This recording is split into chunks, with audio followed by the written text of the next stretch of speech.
Welcome back to the BJJ Fanatics Podcast. I'm your host, Ryan Ford. My guest today is a black belt in Brazilian Jiu-Jitsu. He's also the founder of BJJ After 40 and has a very active and successful YouTube channel and social media community targeting practitioners over 40.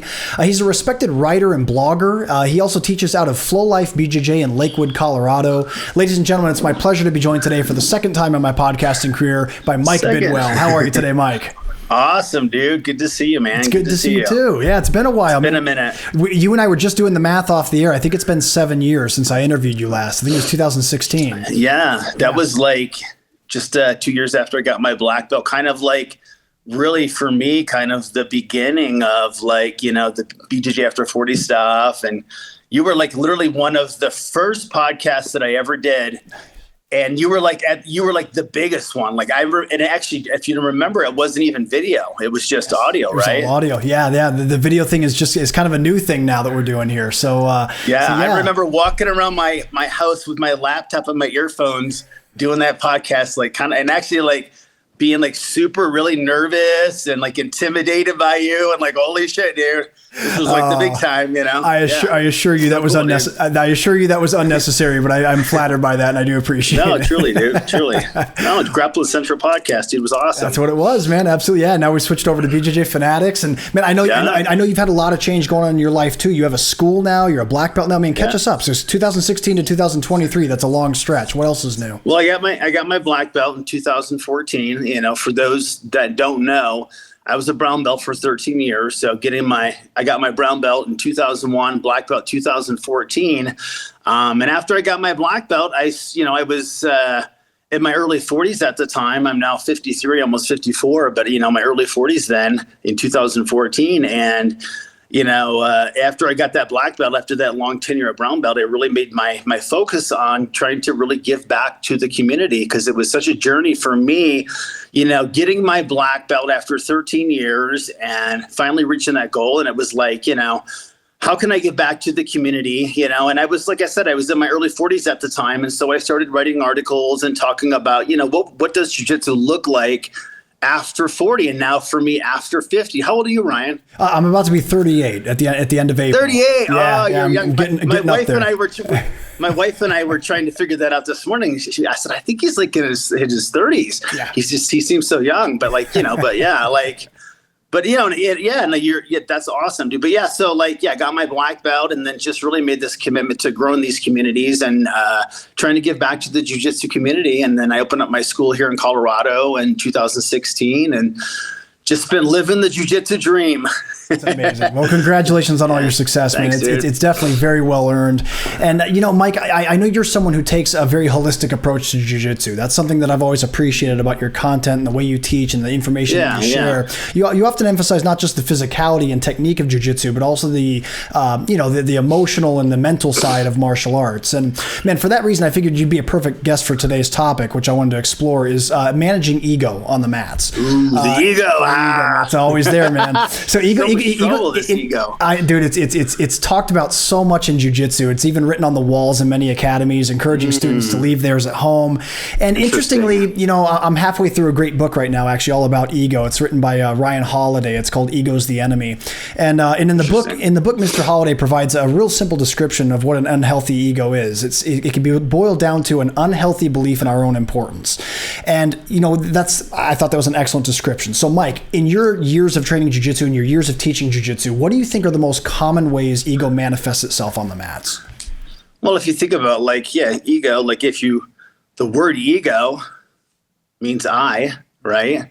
Self, and you hit it right on the head there, self-importance, right? When that becomes bigger than everything else, right? When that becomes the most important thing, I think that's when it becomes healthy.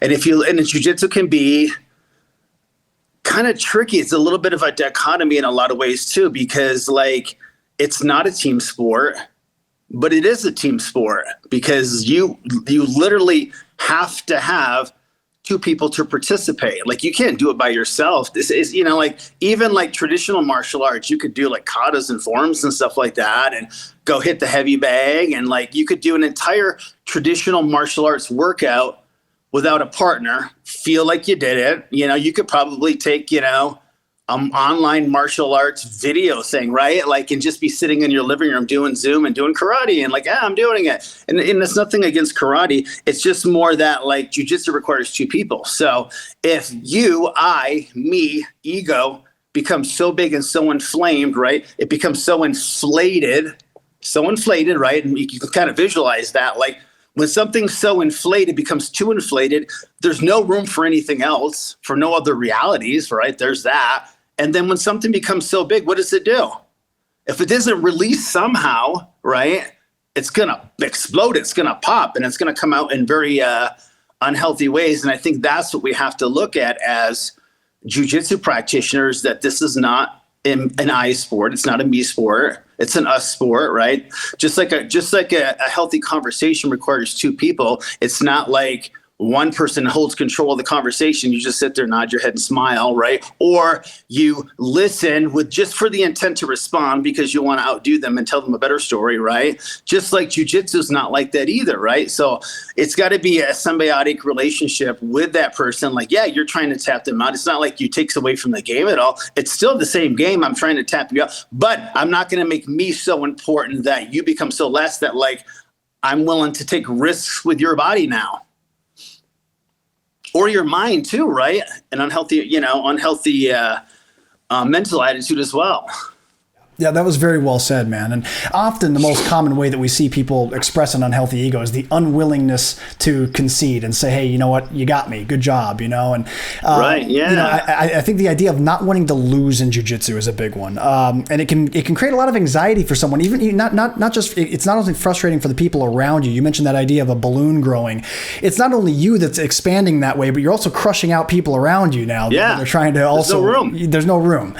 And for the person who's who possesses the unhealthy ego, it can create a lot of anxiety for someone before and during training even, you know, like needless to say, it's a bad mindset because tapping is inevitable for everyone. I mean, even Gordon Ryan talks about getting tapped on training often. So if people are hanging on to this idea that tapping is a negative thing, it's definitely going to ruin their training.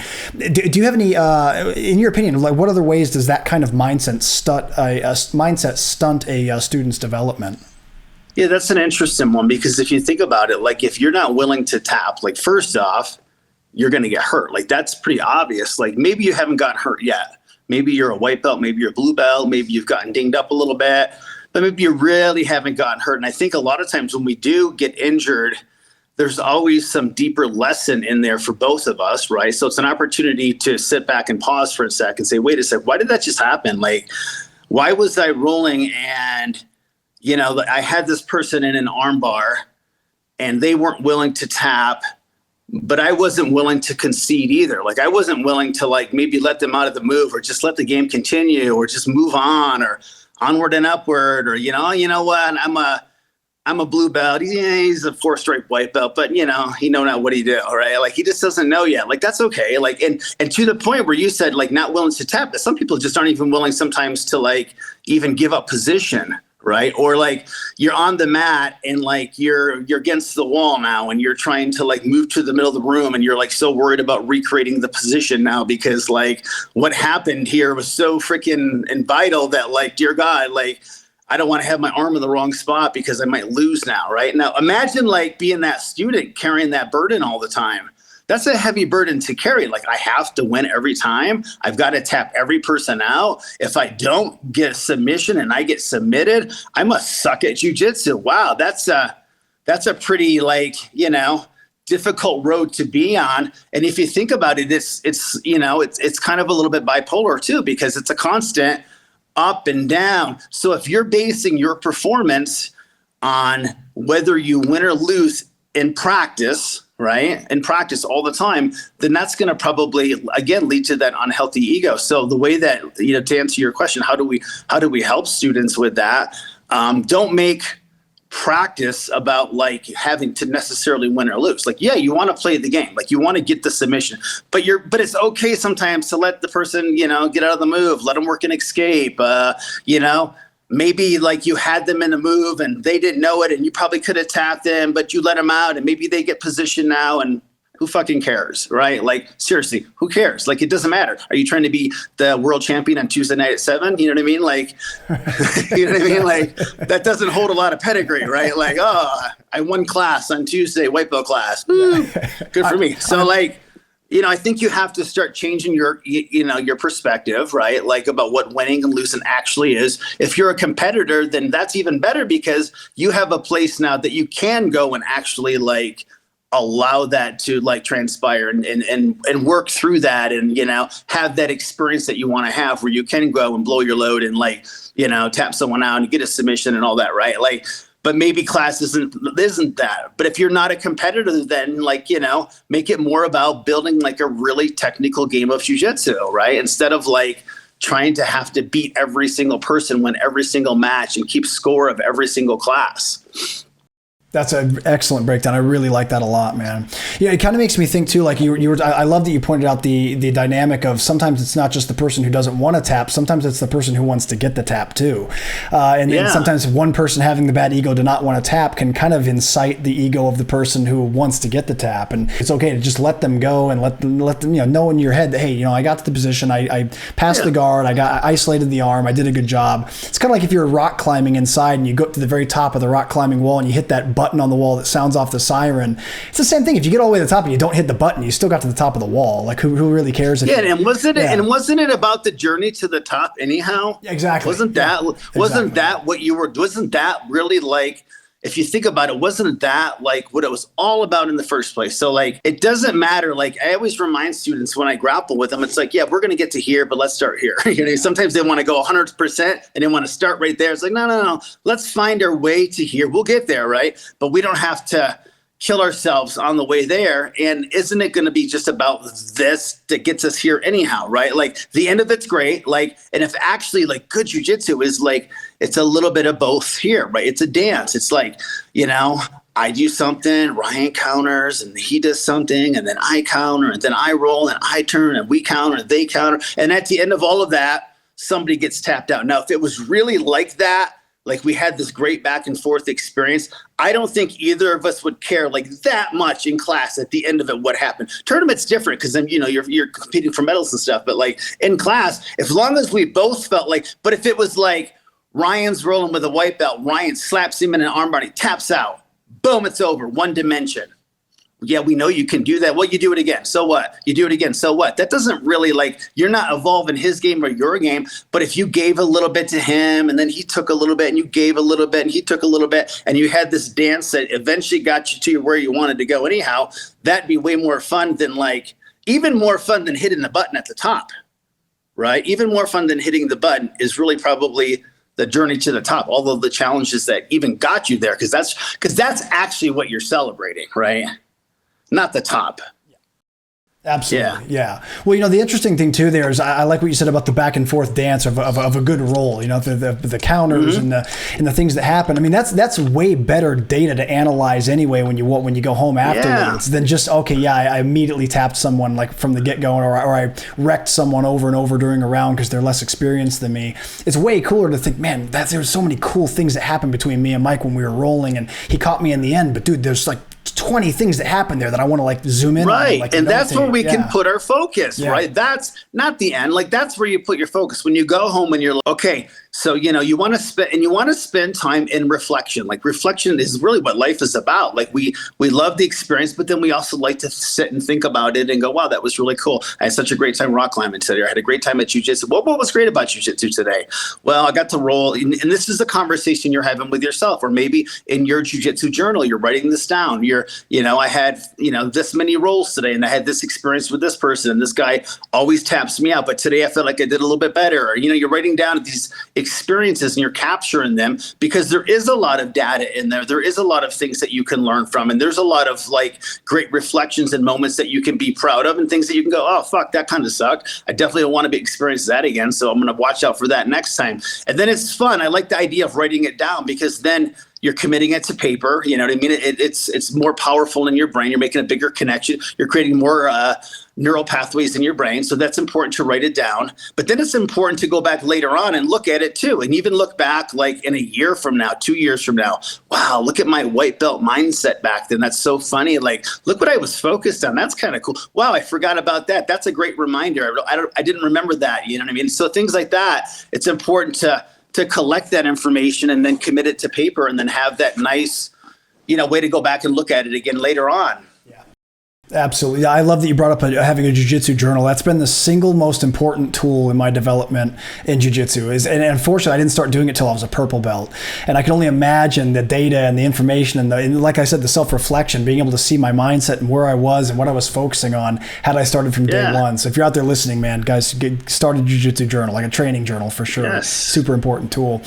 Yes, absolutely. Mike, to tie this in with your work with the over 40 crowd, in what ways do you think you've seen ego present itself in older practitioners specifically? Like, have there been any unique patterns in ego that you've noticed with practitioners who start later in life? Like, I imagine maybe. I like to think that most people, like, I think that in my age category tend to be, for the most part, I think there's a higher level of maturity just because you have lived longer. You've experienced more shit. You've gone through most people in their 40s and 50s have already had dealt with college and mortgages and kids and crying babies and crazy teenagers and, all of it. Right. And just all of the life challenges. So I feel like, at least for me, at 53, I'm definitely way more calm than I was when I was younger. And I'm kind of in a weird situation because you have a daughter, right? Yeah, I actually have a son and a daughter, yeah. Son and a daughter. There you go. So you have two. Okay, so two. I have four. I have two teenagers, boy, girl. One is 13 and one's almost 17. My daughter's almost 17. And then I have a set of 2.5-year-old twins. Wow. So I have this, right? So you have this, at 53, raising, first of all, twins is no joke. It is no fucking joke. That shit is serious parenting, right? Yeah. I do not know how we got through the first 2 years. Literally. It's kind of funny because after we had them, we had them, knee deep in COVID, in 2020, in April that year, right? So we're at the park walking them and this woman comes up and she goes, "Oh, so you have twins?" She's like, "I have grown-up twins now. Just want to let you know, you just have to get through the first year." And she said it in this way. It was very serious.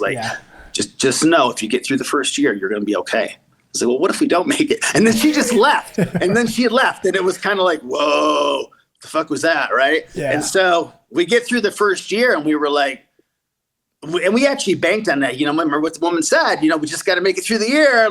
We get to 1 year, we're fucking golden, right? And then we got to the year and we were like, whoa, this is still super fucking hard. We're not getting any sleep, and all of that. So my point in saying this is that going through all of that stress of having twins and, and having them in the hospital during COVID and everything that went with, it has gone on with raising, twin babies, at my age. I can do it in a more conscious way. I can do it in a more grounded way than when I was raising my other kids. It was more survival. It felt like back then. I didn't know what the fuck I was doing, all of that. But I feel like at 53, I can do it in a more grounded way and in a way where I can be more mindful and conscious of of the experience. So I think a lot of people that are my age and, in their 40s and 50s, when they start jiu-jitsu, what I see is the first thing is they're so thankful. They're so excited and have so much gratitude that here I am at 40, 50, and I've got a guy who trains with me who's 64 years old, just started in jiu-jitsu for the first time, and he's so grateful to be doing it. He's so excited about it. He just wants to do it every day. But with that, at that age, there has to come a certain amount of balance with the training too. It can't be, 5 or 6 days a week. So I always have a 1-to-1 ratio. So 1 day of training to 1 day of recovery. It can't work any other way than it. Yeah, of course. And this includes me, Mike, Professor Mike. It means that, for me, I want to roll every day. I love rolling, dude. It is my dopamine hit, dude. You probably feel that. I think anybody who trains feels it, right? Yeah. You're a brown belt. You've been at it for a minute. I can see the smile on your face. You're like, dude, right? Yeah. Dude, I'm actually have goosebumps right now on my arms, dude, because that is the dopamine hit that I get when I'm done. I'm like, oh my God, that feels so fucking good. I could go into the roll. I could go into the open mat, whatever, in the worst mood, grumpy, pissy, mad at the world. I hate myself, whatever, right? We all experience a wide array of emotions in our lives. And sometimes I experience those too. And sometimes, I remind myself, just shut up and roll. Like, shut up and roll. Like, that is sometimes the biggest cure to like everything. And so I feel like folks that start this at an older age have a lot more gratitude for it because they're so excited for it, because they're like, wow, I wish everybody says, I wish I would have done this when I was 20. Of course, everybody, what do we say? The best time to start jiu-jitsu is when you're 4 or today. So, be thankful you found today and you're doing it. But what a great thing that we have in art, that people in their 40s, 50s, 60s, 70s, there's a guy that comes on that's on part of my BJJ After 40 private group on Facebook, which is awesome. Everybody should check it out. We're going to just come up on 30,000 followers in the next couple days. Wow, but there's a guy in there, Gary. Yep, there's a gentleman on there, Gary Parrott. I've talked about him before. 71 years old, doing jiu-jitsu, blue belt. Freaking loves it, man. He's all he talks about, right? And he's the to me the epitome of like that, just so much excitement about jiu-jitsu. But with that, if we're gonna bring people in their 40s, 50s, 60s, and 70-year-olds into our jiu-jitsu academies, we have to make it sustainable for them. And that means, as professors and teachers and coaches and those that are there, when we see someone comes in and they have a gray beard and they got some gray in their hair, that's an opportunity for us to have someone be able to do this that, maybe 20 years ago they couldn't have done jiu-jitsu. But I think now we can create an environment that anybody can do it. So for me, like the guys in my school that are in that age category, I usually recommend that they train no more than 2 or 3 times a week. And that's it. Like, that's all they need. It can build on that, once they're more experienced. But like, that's kind of the path, I think, for most people in their 50s and 60s, especially like normal people. When I say normal in the sense that like, I'm not probably the average 53-year-old. Like, I've been doing martial arts my whole life. I'm already in good shape and I'm healthy and I know how to stay healthy. But someone who's just started might come into this, 50 years old, 60 years old, 50 pounds overweight. They haven't exercised in a long time. So it's a good opportunity for us to create a really great student and a great experience for someone that could change their life.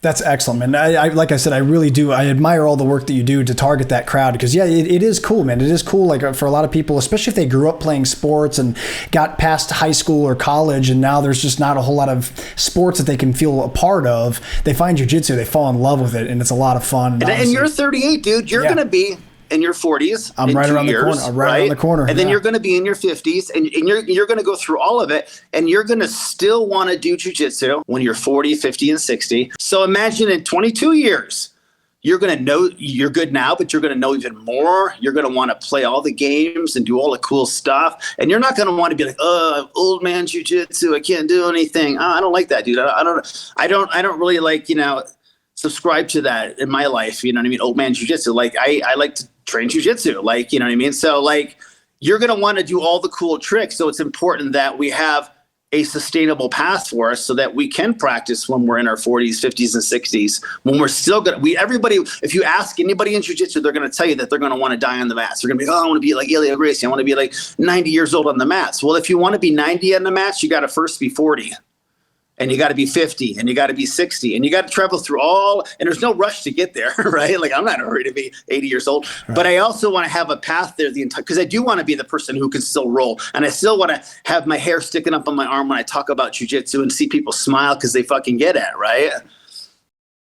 That's excellent, man. Yeah. I love it. Well, I love that you're emphasizing the importance of, once you're over 40, it's important to manage your training and manage your time. Make sure you're taking the time to being mindful to add recovery days in between a training and things like that. And to bring it back to ego also, understanding that there's going to be certain things about your ego that you might have to manage as well. I imagine people over 40, some of them anyways, might struggle with the fact that they can't always keep the pace with a 20-year-old training partner. What kind of advice do you give to people that struggle with that? So I think we have to first start from where we are. Like, where are you right now? So it's just like when you start a grappling round, you're like, what is my, and this is a question I tell my students all the time, where's my gas tank?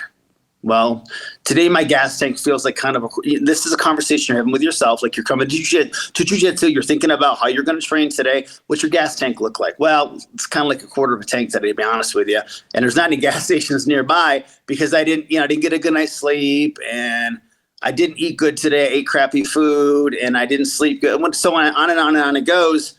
Well, that's not a gas tank problem. That's a life problem. You're just living a shitty life. So you need to fix that stuff first. And that goes with anybody. So first you look at your life and you say, what are all the things that I can fix in my life so that I can lead to a good, healthy experience, right? So that I do have a good grappling experience. So if everything is in order, then now you look at your gas tank and you say, well, I have a quarter of a tank still this time because like my kids kept me up, you know what I mean? And I'm tired. So then, like that's where I am today. I have a quarter of a tank of gas in the tank. So I have to be mindful about how I'm going to use up that gas today. Like I've got to be really careful about when I'm rolling, like, I'm going to pick a game that's going to support that. I'm going to slow things down. I'm going to work my grips. I'm going to quiet my partner down, control them a little bit, and I'm not going to burn myself out. And if anybody who come into jiu-jitsu, whether you're 40 and you're overweight, or maybe you're not as flexible as the younger guys or as fast as the younger guys, are you trying to be as fast as the younger guys? No, that's not realistic. So I'm not trying to compete with this guy over here who's 22 years old and come on, I'm 53. And if I was a new student, it would make sense for me to make him what I'm trying to get past. He's not my litmus test. He's not, the thing. So I just have to, and we all have to in our jiu-jitsu journey, look at what is the competition? Who's the competition? Who's the competition? You are the mirror, the person in the mirror. Interestingly, how old are your little ones? There's 3 and 13 months. Okay. So, right. You're right in this world right now. At about 2.5, the ego starts to develop. Kids start to look in the mirror for the first time, and they realize they can move their own arms. They can move their own legs. They are autonomous. They can do this themselves. They're like, holy shit. And they start to express that, right, in weird ways. My kids, my twins right now are knee deep into this. When they want something, they want it from you. But then when they're upset with you, they're like, I don't want it. I don't need you. I don't like you right now. Yeah. And that's that ego playing itself out and they've realized that, you know what? I get to choose whether I need you or don't need you, right? So that's that age where that really starts to develop, is when they're about 2, they're like, oh my God, I can do my own thing. I don't need you anymore. I don't have to have you anymore.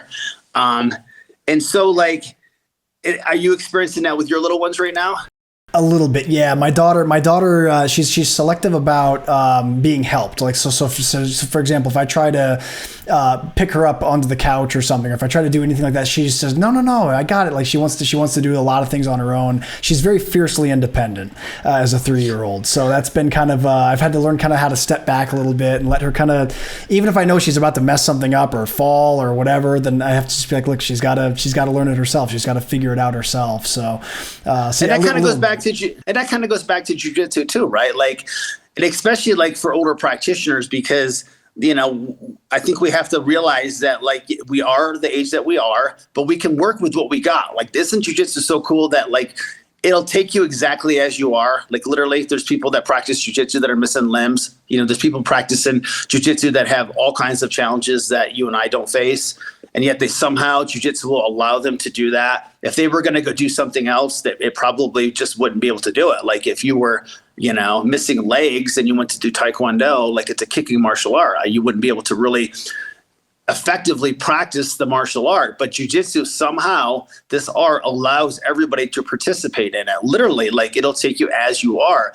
So it's important that there's always space for everybody to be able to practice this art, and giving everybody an opportunity for that expression on the mats, because it is so it helps everyone, right? You having that smile from training when you go home, doesn't that help your family? Oh, yeah, immensely. Yeah, my wife always tries to kick me out of the house to get me to go do jiu-jitsu because she knows I'm going to come back in a better mood. Yeah. Right. So if we can give that experience, if we can share that experience with people, doesn't that, not to sound cheesy, but doesn't that ultimately help everyone, help the world, help people around you? We can, jiu-jitsu is something that, yes, we practice in the dojo, on the training mats, on the floor, but really it's about how we take it into our life.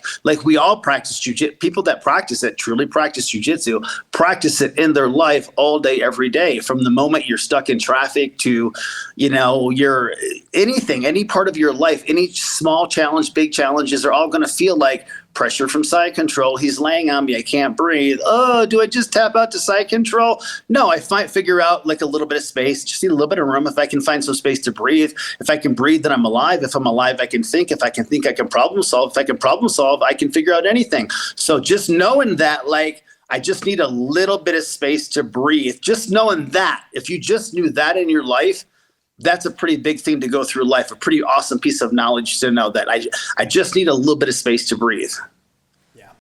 That's definitely a tremendous lesson for sure. Yeah. Yeah. Right. And it's funny because like all these things we're talking about, there's been nothing in my life that I've ever done that's helped me develop more as a person and change bad habits and things like that than jiu-jitsu. And I think most people listening can agree to that and can relate to that.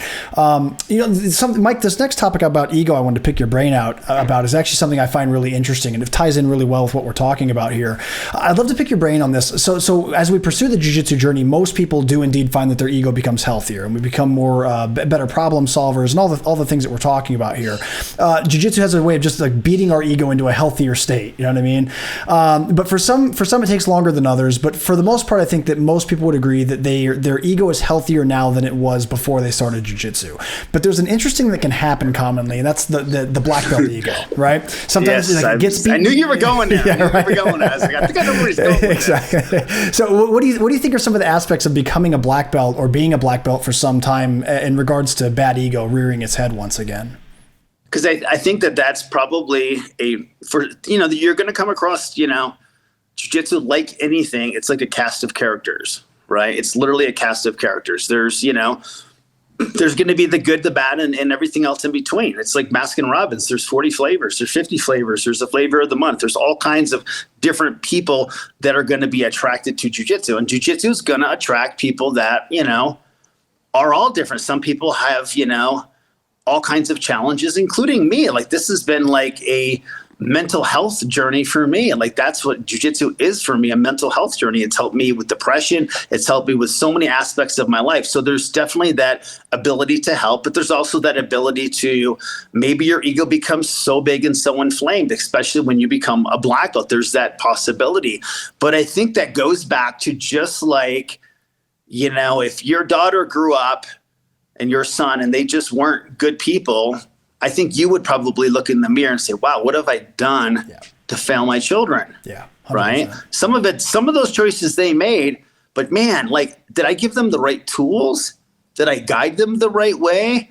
Was I setting a good example for them? Like, I don't know, like, because they ended up this one way and I had this other vision for them, but then somehow that happened. So just like a child, like a teacher, right, a professor, your job, I believe, my job is not to make my students better than me, first and foremost. Like, that is not my thing. My thing is to make them better than they can be, the best version of themselves, If it's really about the competition is the mirror, then I'm not in the mirror. I'm not the reflection in the mirror.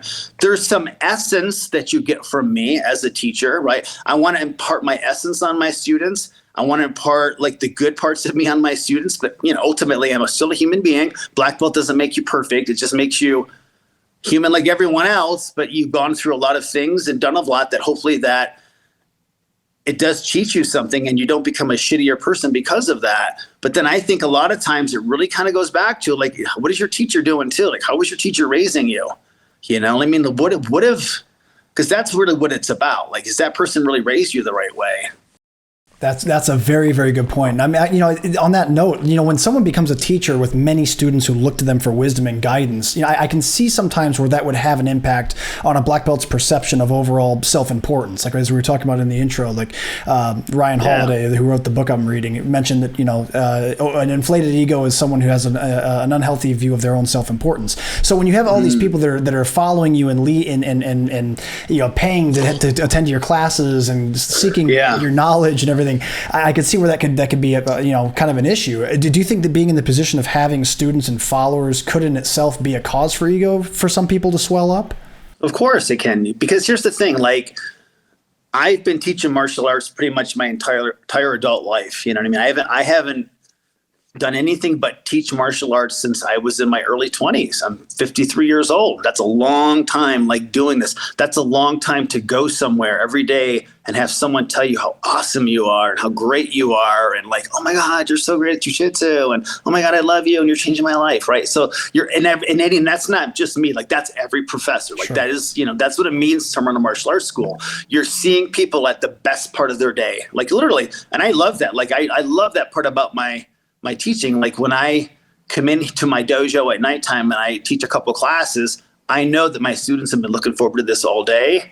I've been looking forward to it all day. And so for me, there's that responsibility now to do a really damn good job. Like regardless of how my day went, if I come in here and I got a kids class and I'm in a terrible mood, like those kids don't care and they shouldn't care. That's not their responsibility. It's my responsibility to be a good professor now, to put on my happy face, to teach class, to give them the best jiu-jitsu experience in spite and regardless of what's going on in my life, right? So that is the weight of being a professor. But with that weight comes a great opportunity, because that means that when I come in here, if I'm in a crappy mood, I can walk in these doors and shift completely. Boom, like that on a dime. Because I have to. I've trained myself to do that for years. So that's a great experience. But I think, there's so many great lessons with that, like, and being a great instructor, trying to be the best instructor that I can and living up to that. But, for some people, it can become like a huge inflation of their ego now. And they just, like that can be not really a good thing. And they could, with, like Spider-Man, with great power comes great responsibility. But with greater responsibility comes greater power. Right?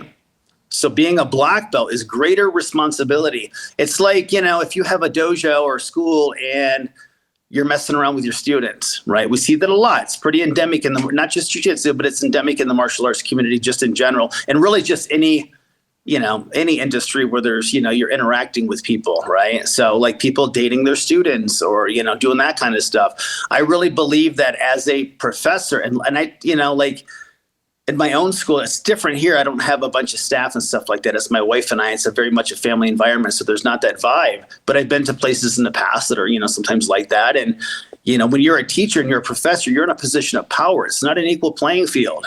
You should not be dating your students unless you think that student is going to be the person you're going to marry, and that's your freaking soulmate, and that's your life partner, and that just for some reason they ended up in your class. That I get that, like that happens, right? But if it's just like, oh, whatever, like that's not a good thing. Same thing, with the parents of students, children that you teach, like that's not fair to them or to you, like to anyone.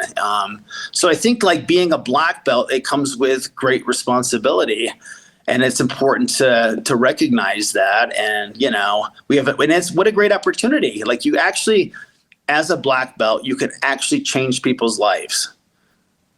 Yeah, there's not a lot of places in life where you can literally change someone's life, or for good or bad too, right? Like that's the thing, like it's good or bad. So, with great power, great responsibility. Yeah. Very well stated. Yeah, I wholeheartedly agree with everything you just said, man. It's cool too, because I think that, like you said, this is a great opportunity for a lot of people out there listening who want to be school owners someday. I think a lot of people who go through the journey in jiu-jitsu and dream of becoming black belts want to have their own school.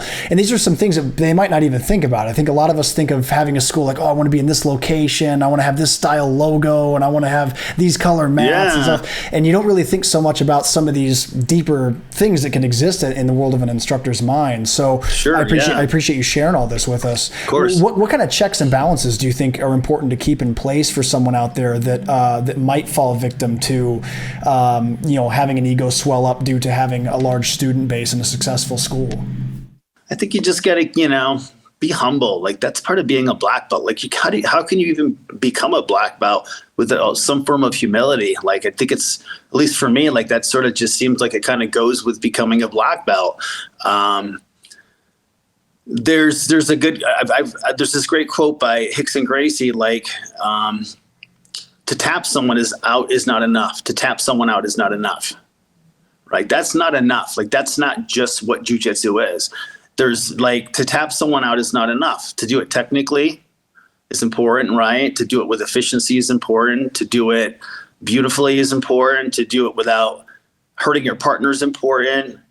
So like, if you take that and just expand that a little bit back, like, to tap someone out is not enough. Jiu-jitsu is bigger than that. Like, it's so much bigger than that. It can change people's lives. And so like, if you are a black belt, you have an opportunity now that, yeah, it could be you. One path could be like, it's about me and just evolving my own game. And some of that's important. There may even be a stretch of your training that's actually really important. Maybe you're a competitor.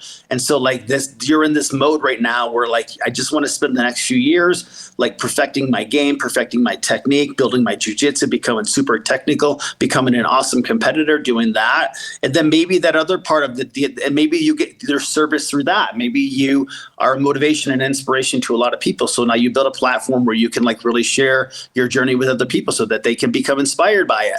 And you use that opportunity to not like talk bad about other people and not to like, being an asshole or, being a terrible person or, constantly talking about steroids and things like that. Maybe this path could be about like how you could help and contribute to other people, so maybe the competition can be a really good way to motivate and inspire people. Or maybe you're a black belt in a school. Maybe you don't even own a school. Maybe you're just a student who's a black belt or a brown belt. So how can I contribute and give back on a day-to-day basis? So maybe you walk over to that white belt with some gray hair that is overweight and you give them a little bit of your time, or someone else in the class. Maybe there's someone else who's quiet or maybe doesn't get a lot of attention. You go over and you spend a few minutes with you, roll with them a little bit, show them a few techniques, make them feel good. So go out of your way. And so there's ways to serve on a very small, like microcosm way, just in your own little academy, just by being a great training partner to other people. Mike, there's something else you said earlier that I wanted to make sure that we zoom in on really quick, if you're okay with this. You mentioned that Jiu-Jitsu has helped you overall in your battle against depression, and it's been a mental health journey for you as well. If you don't mind me asking, how do you think Jiu-Jitsu has impacted your depression compared to other activities that you could have taken up? Like what we talked about earlier, the smile on your face, the goose pimples on my arm. That's it right there, right? Like that experience, and bigger, and even more than that now as a teacher, like teaching class for me, sharing jiu-jitsu, constantly thinking about jiu-jitsu and techniques, and it's always playing out in my brain, like just moves and it's all the time. Like, and I love that. Like it's healthy. It's good for my brain health as I get older to constantly be solving puzzles and solving riddles and creating new puzzles and new riddles. And so that gets me excited about it. And that gives me like purpose. And so I think we all want to have purpose in our life, right? So Jiu-jitsu for me gives me purpose and makes me feel good and I love sharing it. Like that gets me excited, sharing it with my online community, sharing it with you right now, sharing like the technique, sharing the round with somebody, grappling, locking, having just being honored to like being able to grapple with somebody, to tie up with them, to lock up their arms, to put them in a choke, to,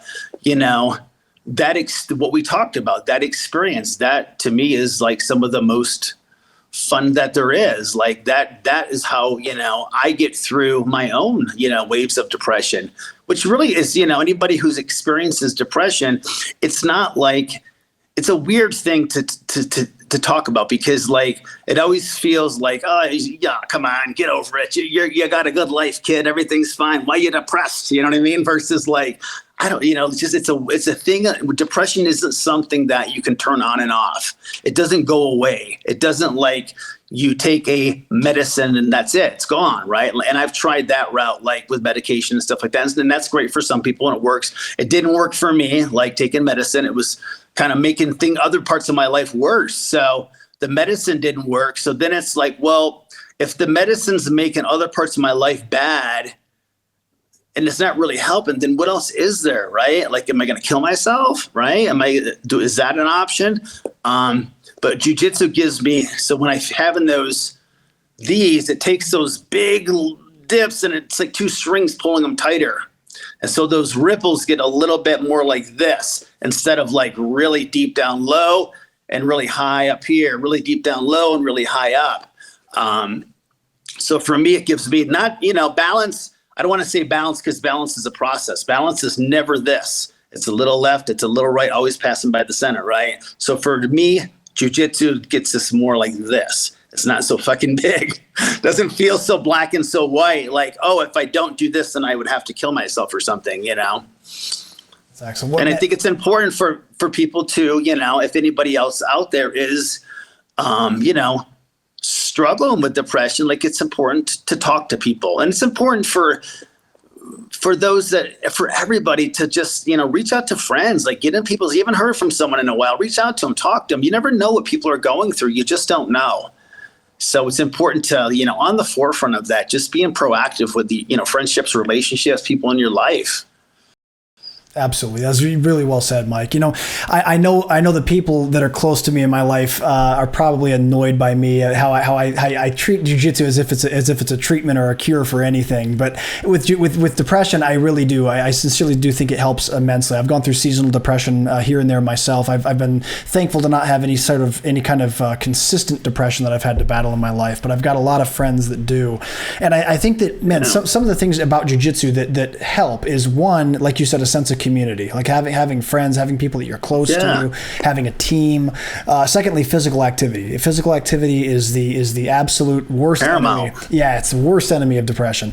And then the third thing is having something that's really deeply robust in the sense of problem solving and having something to focus your time on, having something that you can really dive deep on and be entrenched in, to not be sitting around being idle. I think idle time makes things worse. Yeah, and having a place, like you said, having a place to go. Like, you know, the older generation back in the day, like our parents and before that, people had church and they had like little groups that they went to. Or I remember my dad used to go to some like man group or something. I don't know what it was called. It was like, you know, like, I don't know, the Royal Order of the Water Buffalo or something, I don't know, right? Or whatever, right? Nice. But people had shit like that. Like, that doesn't really like exist anymore, like that kind of thing. Like, and a lot of people just aren't like turned on by the church and stuff. And, you know, I get that.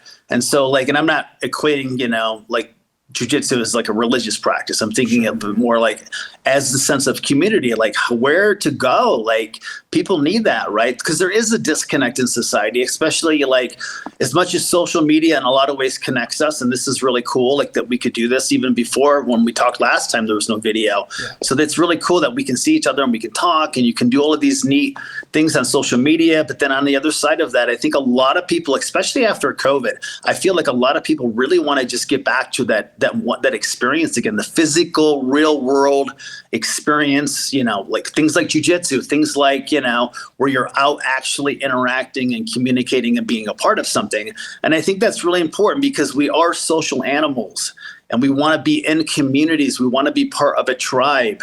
And jiu-jitsu, there's no tribe like it because it's not like, you know, you're going to a crochet class or something, you know, you're actually like spilling, you know, sweat with each other. You're actually like engrossed with each other in a physical way, unlike anything else you can experience in life. And that's going to draw you closer to people. So, or it can draw you apart and we can go right back to the ego thing again. And then it becomes something where it's not a good experience. But what a great thing for all of us to be a part of, because it does make the world better. It truly does. Absolutely, man. Yeah. It's funny too, what you were saying there too, about like, especially post COVID, about how it's kind of driven people to be a little more isolated. Man, I feel so bad for kids now, like that haven't quite gotten back to the normal swing of things. Like, you know, I think that with kids, they're already kind of being pushed in a way, society's already kind of pushing them in a way to be digitally based anyways. They get together through online gaming. They keep up with, on social media. I feel like society's becoming more and more kind of pulling us apart in a way rather than bringing us together. So yeah, having real world physical places where you can get together with people, like you said, is hugely important, man. So the most. Well, Mike, I appreciate you sharing that, man. I know that's a personal topic. I appreciate you being so candid. Of course. Hope it helps someone out there. Man, Mike, I want to switch gears with you, man. This is something new I've added to the show since you've been on last. It's called the Pummel. It's basically it's a series of random questions. Some of these have to do with jiu-jitsu. No. Some of them have nothing to do with jiu-jitsu. But if you're down to play the Pummel game, I'd love to play this with you. No pressure. All right, no pressure, man. Here we go. Question 1. What's the worst job you've ever had in your life? Working at a car wash. Car wash. Nice. How long ago did you do that? when I was a teenager. It was just ice cold, and it was upstate New York. It was ice cold, and just like it was just a miserable job. Yeah, that doesn't sound fun in frigid weather. Definitely not. Water spraying everywhere. Like, no, it's terrible. Water everywhere, and I was a teenager, and like everybody that worked there was like doing coke at work and stuff, and like I was like this 15-year-old martial arts guy doing, when they weren't there, I'd be in the back doing pull-ups and stuff. It was weird. They're probably weird life experience. They're probably looking at you doing pull-ups like, man, how many lines did that guy bump? He's out there doing pull-ups in the back, man. This guy's. It was a very weird place. All right, next question. I can do this. What's a secret? Next question. Yeah, of course. What's a secret talent that you have? Oh man, secret talent that I have. Oh geez, I don't even know. I can catch things with my feet. Nice. Okay. Cool. What's the biggest object you can catch? Here's the funny thing. I'm so used to catching things on my feet all the time. It's kind of the joke at home. Things will fall out of the, off the cover, and I'll catch it on my foot and stuff. It's kind of the funny joke. Well, there was this big jug of water, like, the ones with the little nozzle, like you see in like an office place or something. Yeah. In our kitchen, right? It was falling. I don't know what possessed me to try to catch it with my foot. It was like instinct. I was like, oh, look at me. I'll catch it on my foot. And this big giant, it was filled with water, like 5 gallons or something? 5 gallons. It fell on my foot and broke my foot. So my super skill of being able to catch cool things on my feet with my feet was like not really like super good in that situation.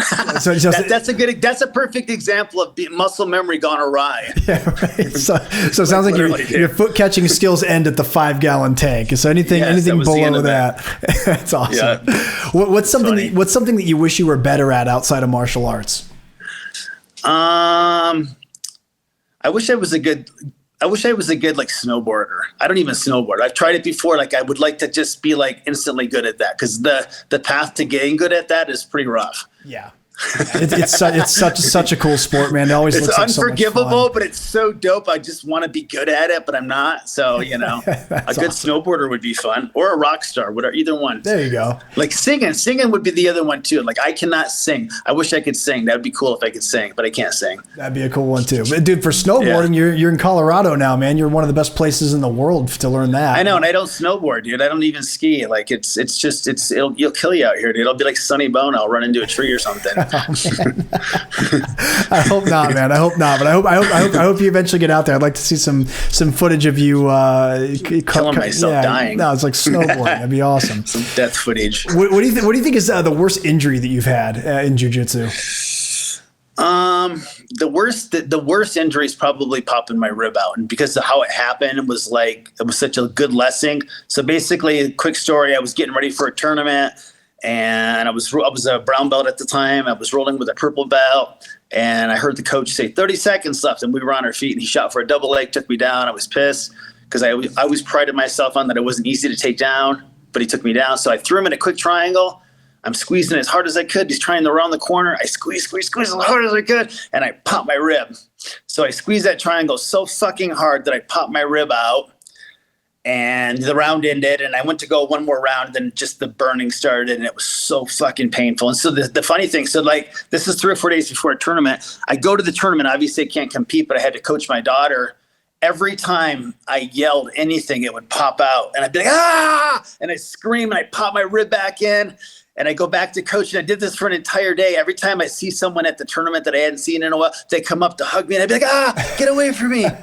So the reason it's the worst injury, because I've actually had worse physical injuries in some ways. I haven't had a lot of injuries, but that one was bad because it was a lesson of like that jiu-jitsu, we talk about ego, right, could actually injure you. Like you could injure yourself. Like I literally squeezed something. I chose that. I chose to squeeze something so hard. I made it so important that I was out for 6 months now. And now my rib sticks out of my belly all weird, So that was kind of a good life lesson of like, don't make that moment so important.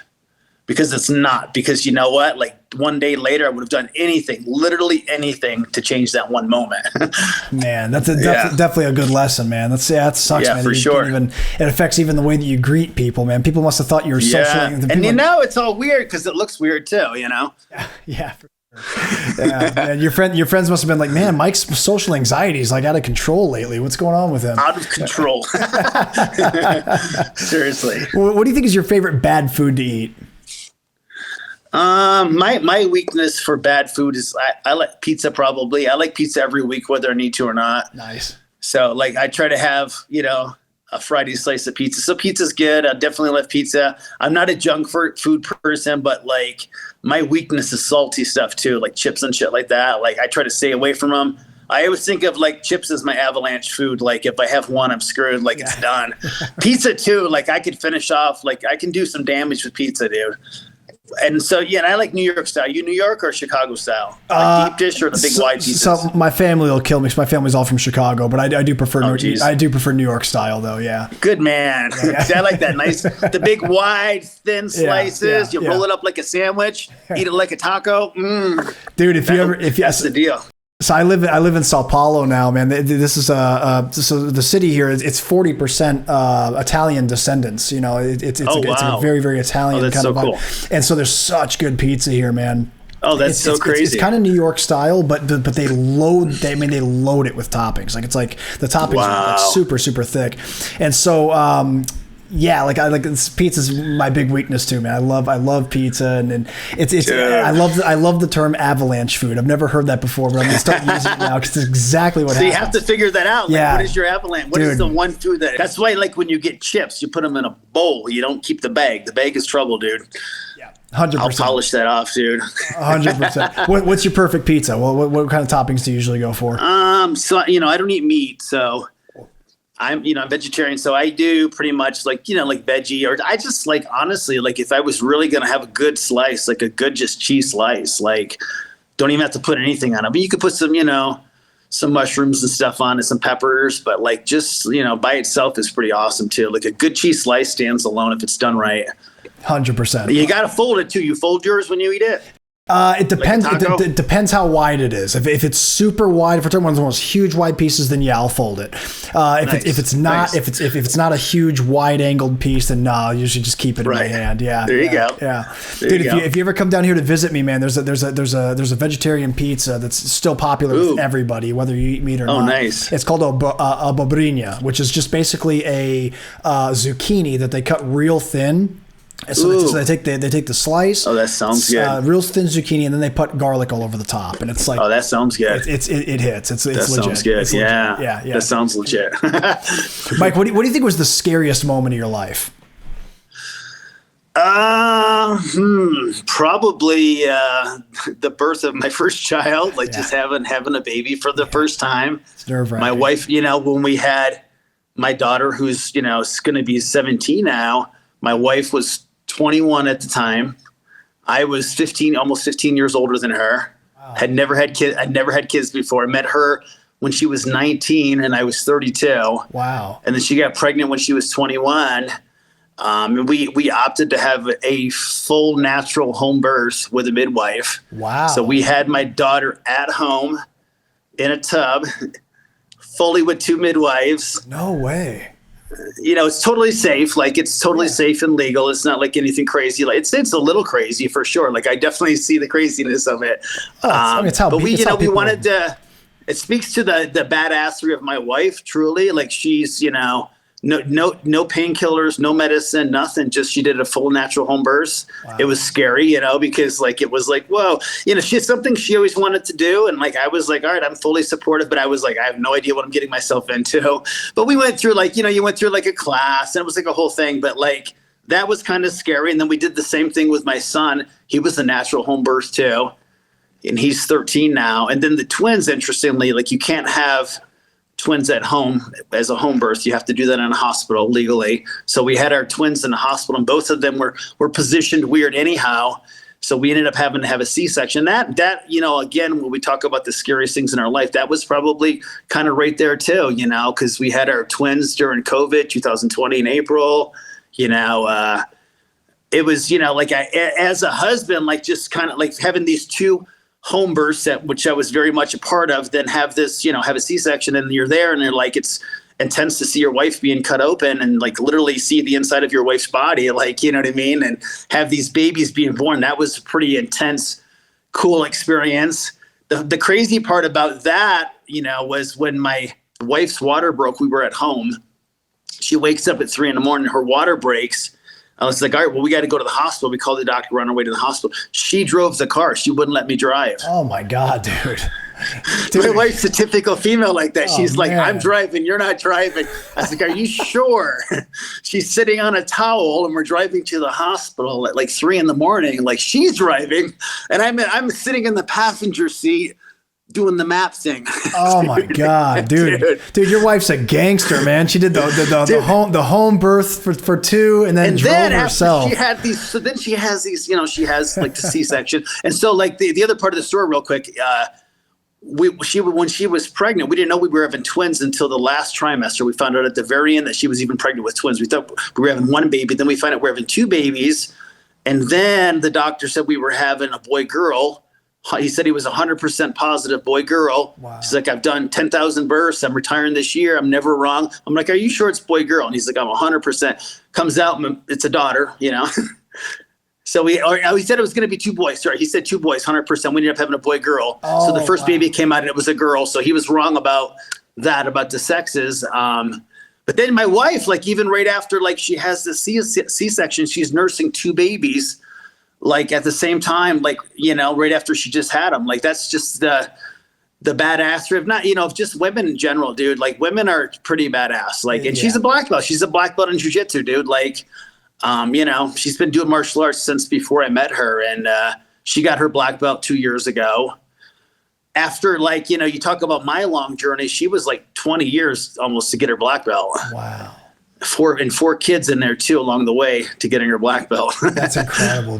Dude, yeah, no, I can totally relate, man. I mean, dude, yeah. First of all, man, hats off to you guys for 4 kids is a lot. Like my wife and I, we originally wanted 3. Relative. Yeah, we originally wanted 3, but after the second one, we're kind of like, maybe we kind of chill out. Ryan, I thought we were having 3. I thought we were having 3. Somehow we had 4. That's amazing. That's the tricky, the motherfucker of it all, dude. Like Sheena's dad was a twin. Her dad's a twin. My wife's her dad was a twin. Wow. And he was 2 sets of twins and 12 kids. There were 2 sets of twins in there. So our chance of twins was pretty high. So when we had our 2 kids, but we didn't have, our kids have like 10 years between the twins and them. And we actually in 2017 we lost a baby, unfortunately. Oh, I'm sorry. And so my wife lost a baby, and then so we went back to the drawing board and we got ourselves in the best health we possibly could. And then she got pregnant. Apparently we did a good job because she had twins.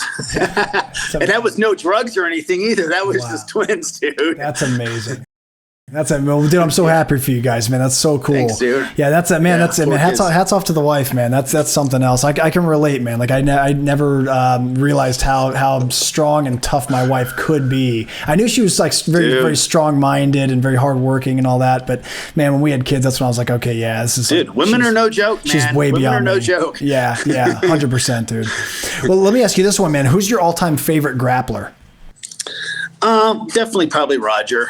And not just because of my lineage. Like I'm under Nick Grigoriadis, and Nick was Roger's first black belt. Nick got his black belt in 4 years. So, Nick, I really, idolized Nick, but I really look up to Roger, and I looked up to Roger even before that lineage even began, mostly because like, I love that he can take just like he just takes fundamental basic jiu-jitsu and makes it look so fucking amazing. And he's so technical, and like everything about him, just his mindset. He's like, you never see him get out of that laser focus. You never see him break that focus.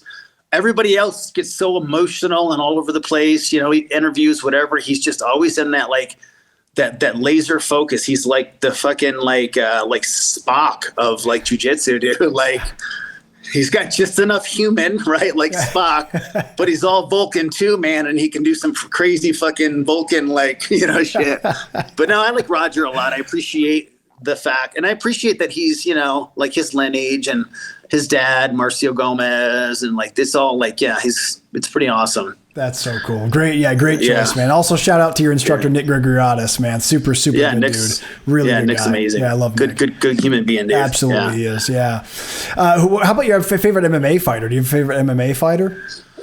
I'm kind of more of an old school guy. Like I don't really follow, honestly, like modern MMA a whole lot. I came from like the Pride era. Like I was actually speaking my language, man. Yeah, you're speaking my language. Right. So my instructor back then was Alon Goes. I got my purple belt from Alon Goes through Carson Gracie Sr. So I went with Alon to Pride 4 when he fought Sakuraba. Wow. So I was at Pride 4. I had the pass, so I could go anywhere. So it was kind of cool. Like we weren't anybody cool. We were like probably annoying to Carlson and them. We were like, my friend was a blue belt and I was a purple belt. He was one of my students at the time. And, Alon asked us to go. And of course, like we jumped on that. And thank God that I did, because it was such an incredible experience.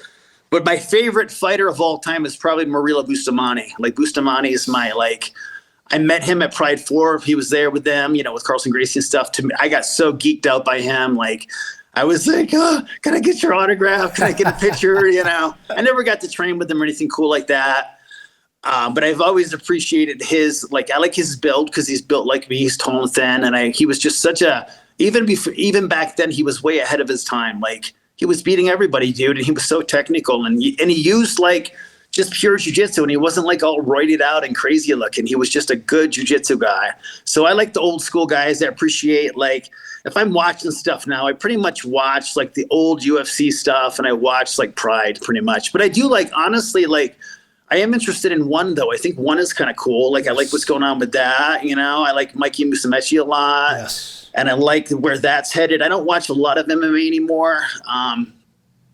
But just the old stuff, Yeah, no, dude, the classic. Yeah, I think Pride, I've said this 100 times on the show, I think Pride was like the golden era of MMA. It's like my favorite period of MMA. Everything about it, dude, is so great. Those guys are they don't even feel like real people. They were Vanderlei Silva back then, and everybody, dude. There were so many good fighters back then. You go back and watch Bob Sapp versus Nogueira, dude. I watched that match literally, dude, once a year, just as a reminder. I never get sick of it. Reminder, dude. Never get sick of it. Right? I never get tired of that. I'll go back a lot and watch Fedor and Randleman, Kevin Randleman versus Fedor, and Krokop and Vanderlei's rivalry they had, and dude, my favorite time. I've got literally a whole physical library. I have an entire bookshelf of just Pride DVDs. Dude, and if you go back and watch, a lot of people aren't necessarily familiar with Alon Goes, but when Alon fought Sakuraba back then, the one that I went to, that was the best showing against Sakuraba. He had the best match, dude. It was super technical.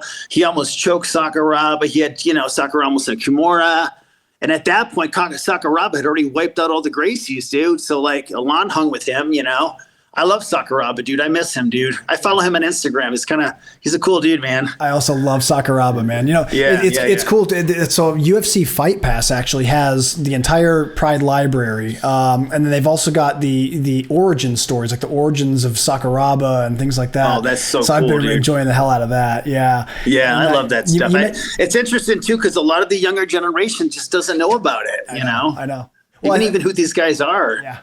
Well, I think that the overall direction of jiu-jitsu has changed a lot since when you and I first started. I think when you and I first started, it was still very tightly tied to fighting and NHB and MMA. Whereas now the sport of jiu-jitsu has taken off in such a way that a lot of guys who start today, it's because they're training jiu-jitsu. They're doing grappling. Yeah, back then it was pretty much expected that you were going to do MMA. Yes, exactly. You know what I mean? Everybody, you came up and you were you were going to do an MMA match, or to get to your next belt, you had to pretty much do a fight. Nowadays, no one does that. Yeah. Well, dude, that's so cool. I didn't know that Alon Goes was one of your first instructors. Yeah. That's super cool. Yeah. I interviewed him years ago, and man, he's got just an amazing life story, where he came from and the hardships he went through growing up, and how martial arts and jiu-jitsu took him to a different direction. It's incredible, man. He's such a cool And there's guy. a lot of aspects of jiu-jitsu that can be really attributed to Alon's Goes guard, his guard, his, the leg hook sweep and sickle sweep, all of those combos came from Alon,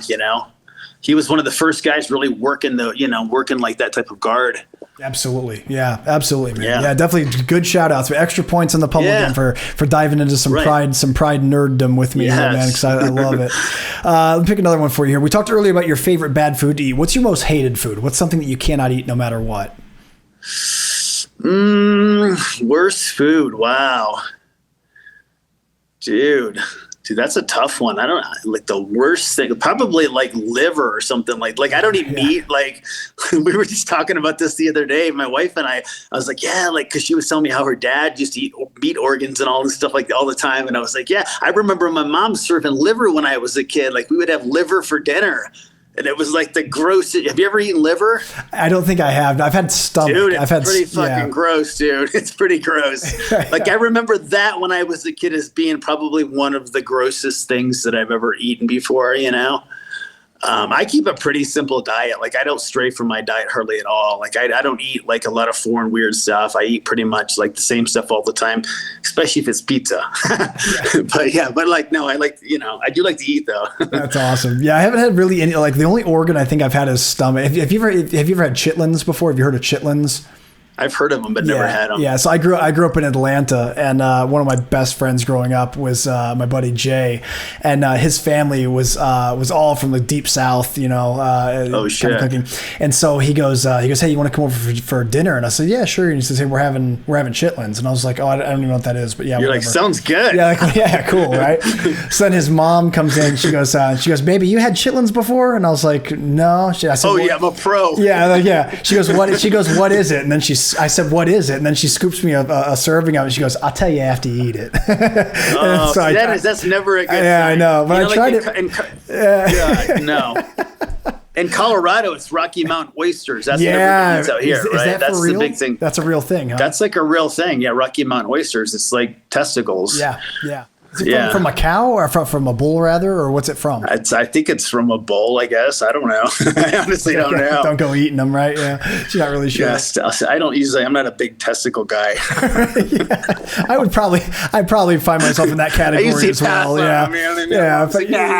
If I found myself in the if I had to categorize myself, I would probably not be a testicle eating person either, most likely. Shit. Final question for the Pummel Game, Mike. If a zombie apocalypse breaks out right now, what's the first thing you do? Going to Costco, taking over Costco. Yes, dude. I always tell everybody you take over Costco or Walmart. Yes. You get in there. Walmart's probably better because Walmart has guns and stuff and weapons. Yeah. So you're probably better off at Walmart. But Costco's like pretty good too. Like Costco, you could be pretty set in there. I'd be armored to a T in Costco, dude, or one or the other.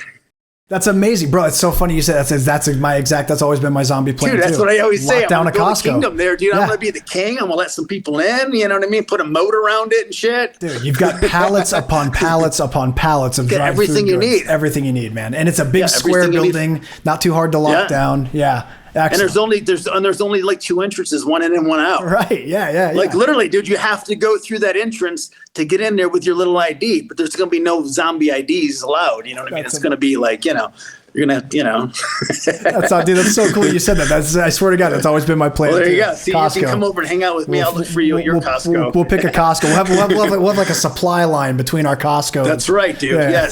Yes. Well, Mike, man, my friend, you have completed the Pummel Game. Congratulations. You win. Sweet. You got your double underhooks. That was good. Mike, you were talking earlier about an aspect of your journey that I think is really interesting, and I think it ties in really well with the overarching topic of today, which is ego. You mentioned that you were a 13-year brown belt, and that's not terribly uncommon to spend many years at one rank.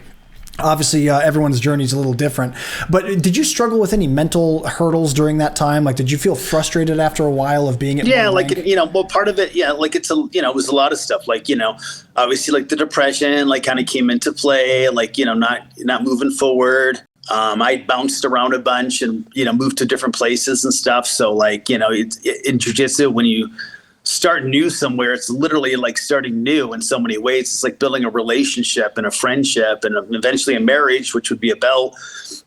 And sometimes those marriages take, years to curate. And so like that didn't help my cause at all. And then it was hard sometimes seeing other people progress past you, especially in the world of social media. Like I had people that I was a brown belt in 2001. There were people that started as white belts that I knew in 2001 that got their black belts before me in 2014. So like seeing other people go all the way through it and you're like, man, I'm still a brown belt. It's tough because you like we talked about earlier, we love this so much and you want to progress. Like it's never about not progressing. So when students come to me sometimes when they start jiu-jitsu, And I know they mean this in the nicest possible way, but they'll say something like, I'm not here about the belts, or I don't care about the belts. And I'll say, oh, so you don't care about learning then, or you don't care about progression, because the belts actually do mean something. So don't ever think like, oh, I don't care about the belts, because it actually does mean something. Like, it actually stands for something. It has a lot that goes along with, because if it didn't matter, then we wouldn't give out belts then, and there wouldn't be any belts, and it wouldn't matter. But it actually, in jiu-jitsu, because there are those 4 belts, they actually have value attached to them. So, but it's easy to get, sideways about that, which I did, where I was like, I got to a point where I was like, I don't even care about the belt anymore. I don't care if I get to here. I'm going to be a brown belt forever. It's fine. I'll train jiu-jitsu and I'll be a brown belt. If someone someday promotes me, cool. But that's not a good way to think about it, because that got me stuck. I might have been thinking about that at like year 9 brown belt, not at year 12. Like, I was thinking about that early on. Like, I was just going to be a brown belt forever. And then what happens? Just you're a brown belt forever now.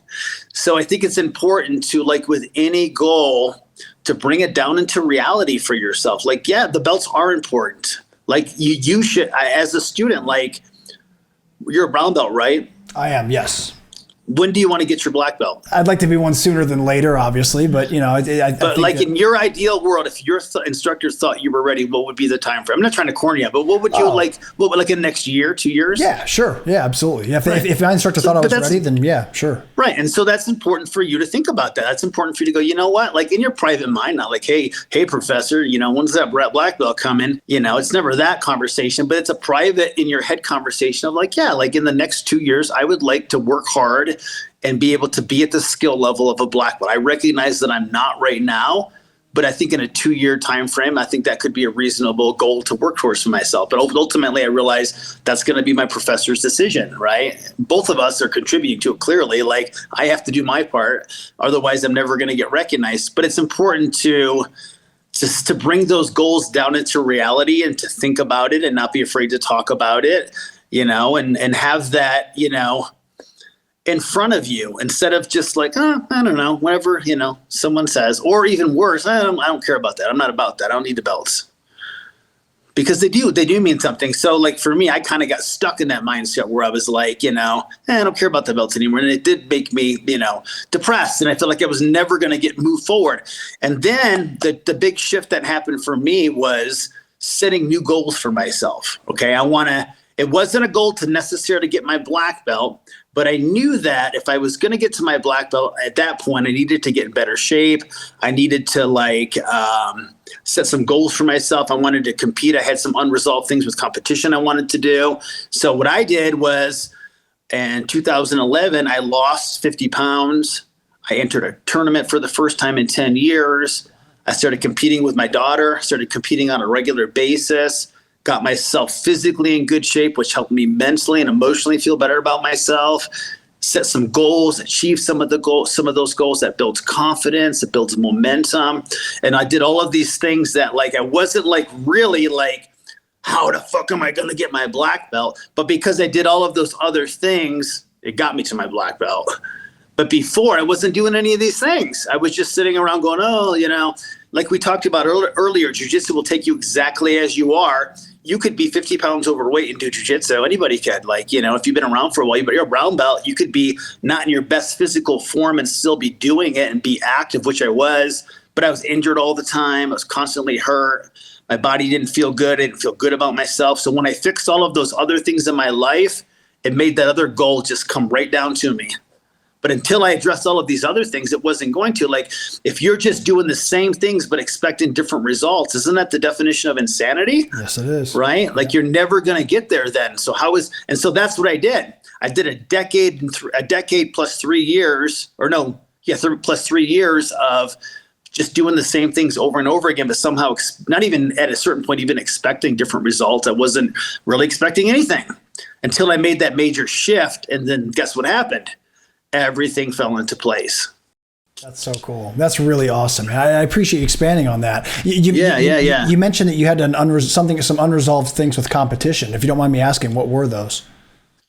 I just was never a good competitor. Like years ago when I competed, I was never a good competitor, like really, and pretty much like anything. Like, and you know what I mean? Like, and you know, like I compete, I've done martial arts for my entire life. I have 3 other black belts outside of jiu-jitsu. So I competed in all those other martial arts, and I was always okay at competing. I was always second, third, or fourth, or not at all. I was never first place. So like when I went back to competition again, I said, you know what, I want to try to do this and actually like work through some of this stuff like that's holding me back, like with nerves and anxiety about competition and butterflies, and like feeling like that when I got out there and competed, that I wasn't the person that I was in the gym. Like I could do well in the gym and beat guys in the gym, but then I go to tournaments and I would like freeze up or like, you know, just not have a good experience. And then I hated it. Like I was like, oh, fuck competition. Like this is terrible. This isn't fun. So I didn't compete like for years. Early on, back in the early days, I competed a lot because that's kind of what was expected. You went and competed, but I didn't do great at it. I was okay at best. So I felt like I wanted to prove to myself that I could go back and compete in tournaments, at least try, at least work through like whatever it was that was holding me back. I could at least face it. Maybe I'll get through it. Maybe I'll become better because of it. At least I'll, you know, something will happen, right? Yeah. That's awesome. Yeah. That's awesome that you made that decision, man. I think that's a super common thing that people run into, man, is you realize that there's a difference between learning jiu-jitsu and learning how to compete in jiu-jitsu. It really is two different, it's two separate things. Yeah. And I think, man, but by making the decision to do that, obviously you made yourself a more complete practitioner and representative of the art. So man, kudos to you. That's really awesome. Thank you. I love that. Appreciate that. Yeah. Thank you.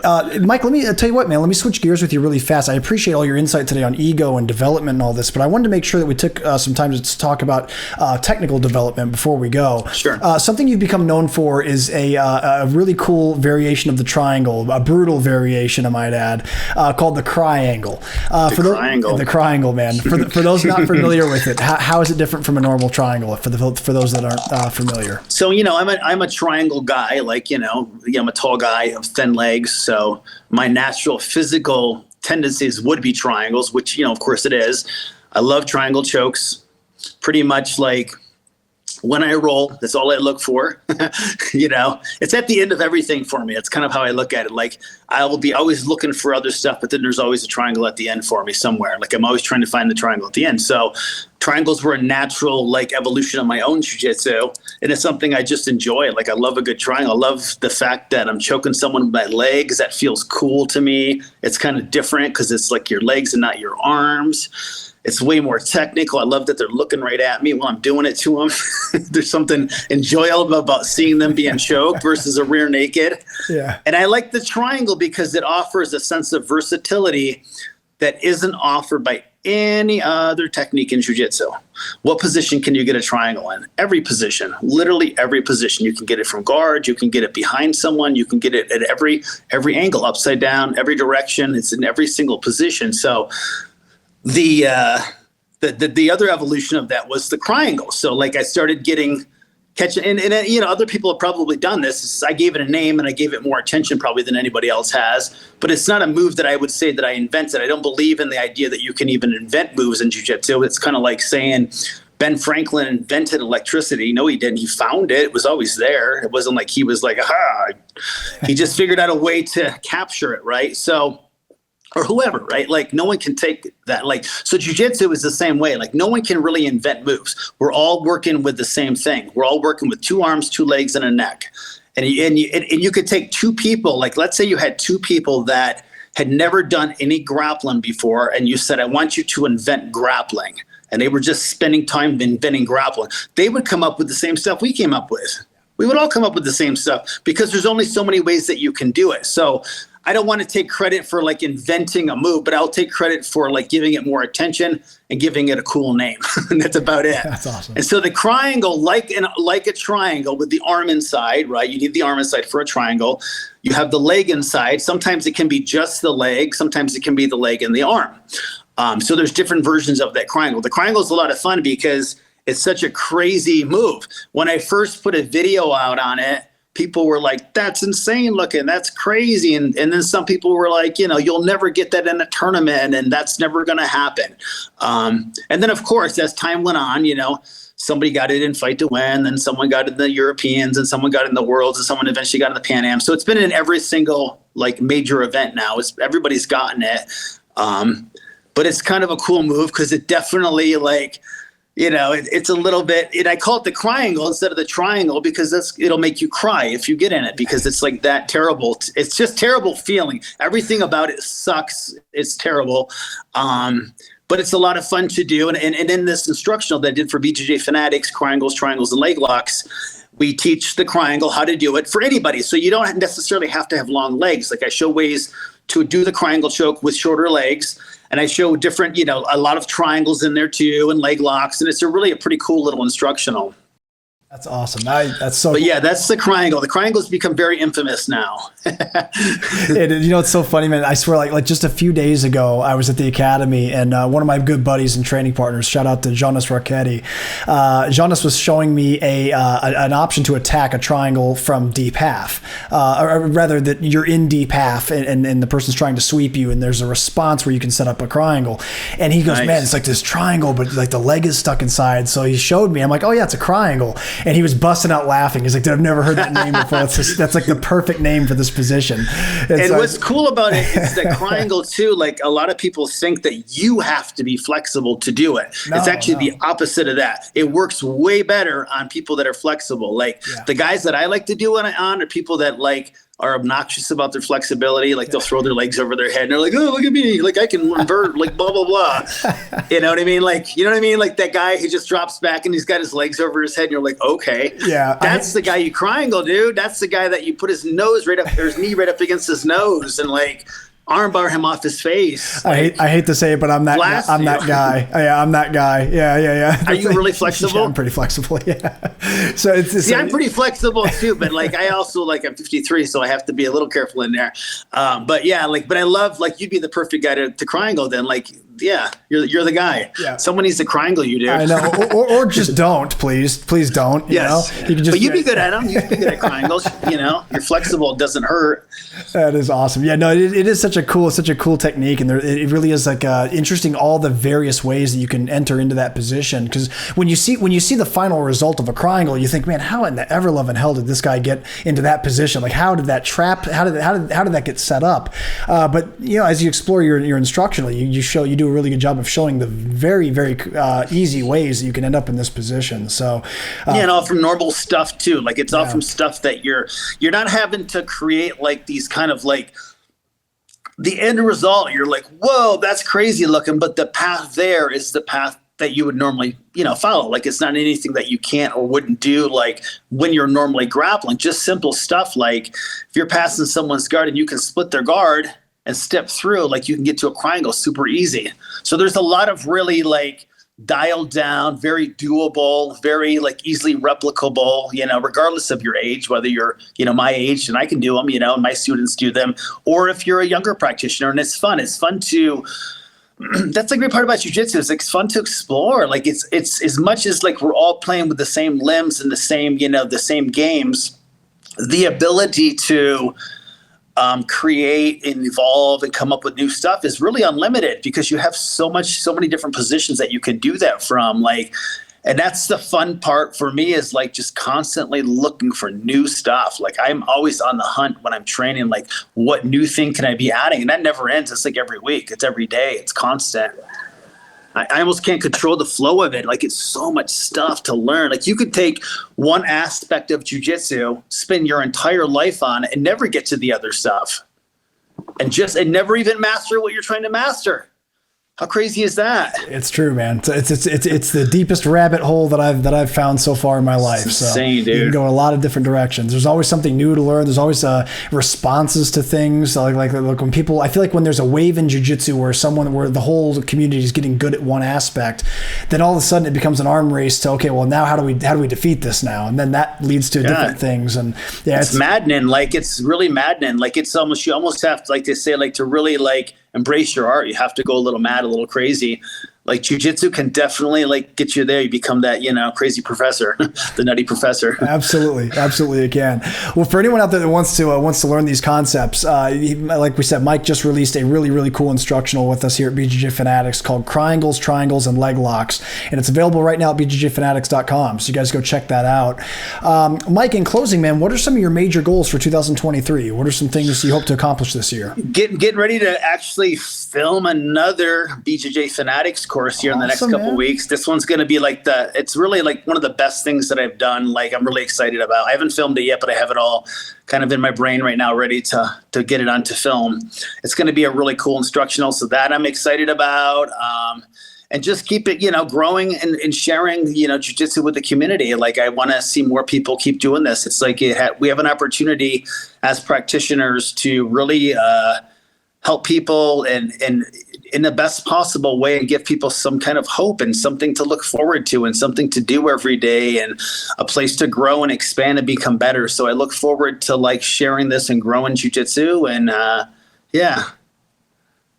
That's incredible, man. Well, Mike, it's something I've always enjoyed about your content, man. You do have obviously a very deep passion for jiu-jitsu, but I always appreciate how much you give back and how much you emphasize on helping other people grow and become better people and better practitioners. So, man, it's always a pleasure getting to talk with you. I appreciate you coming back 7 years after our first interview and doing another one. Let's not wait seven more. Never again. Never again. We'll do this again real soon, I promise. Yeah, but I appreciate your time today, buddy. Yes. Thank you, man. Well, folks, unfortunately, we're fresh out of time. Mike, as I said, man, I've really enjoyed this conversation, man. I appreciate you diving into the ego side of jiu-jitsu, which is a topic we commonly hear discussed, but I feel like you really gave some cool insight on that topic today, and I appreciate you doing so. Thank you. Yeah, of course. And I also appreciate the overall technical development that we talked about today, and you're welcome back on the show anytime you'd like to come back. I'd love to have you back on. Awesome. Thank you. Absolutely. For anyone out there who wants to keep up with Mike, it's really easy to do so. He's active on all social media. His handle on all social media is the same at BJJ After 40. So if you type that into Facebook, Instagram, everywhere else, whatever social media platform you use, you can find him that way. He's also got a great YouTube channel. It's BJJ After 40. If you type that in, make sure you guys go to his channel, subscribe, hit the little bell icon to get notified when he adds new videos, and start absorbing some of that knowledge. He's also got a great website, bjjafter40.com, and he has a great school, Flow Life Jiu-Jitsu in Lakewood, Colorado. So if you guys are ever making your way through Colorado and you want to drop into a really great academy, I recommend doing so. If you can't make it to Colorado, you're in luck. He's got a couple instructionals with us at the time of recording here at bjjfanatics.com. He's got BJJ After 40. So if you're in the 40 or older crowd and you want to pick up some of those concepts, that's a great place to start. The instructional we talked about today in depth is his brand new one called Triangles, and Leg Locks, available right now. And as Mike just hinted to us, he's got a third one he's going to start filming really soon. So make sure you guys are paying attention to bjjfanatics.com and look up Mike Bidwell. All of his instructionals will pop up. And Mike, I appreciate your time once more, my friend. Thank you so much. Awesome. Thank you. Appreciate it. All right, guys. And that's going to do it for this episode, everybody. I really appreciate you tuning in. Please stay tuned for the next episode of the BJJ Fanatics Podcast.